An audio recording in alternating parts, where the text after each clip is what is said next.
RTC bus ఉచిత pass పెట్టింది కదా, దానికోసానికి కొంచెం ఆటో డ్రైవర్లకు గిరాకు పోయింది.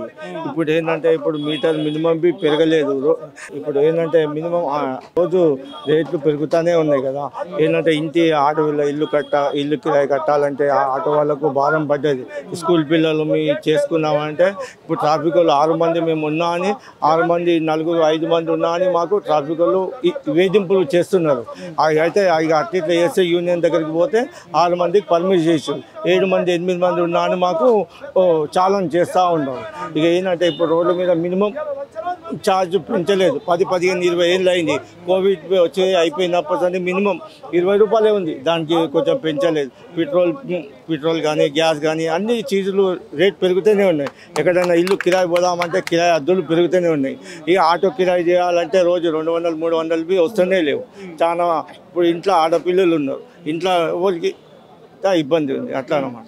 ఆటో కార్మికులకి చాలా కష్టం ఉంది ఇప్పుడు. అట్లా ఇప్పుడు ఓలా ఊబర్ ఉంది, దాని చెప్పి చాలా ఎఫెక్ట్ అయింది.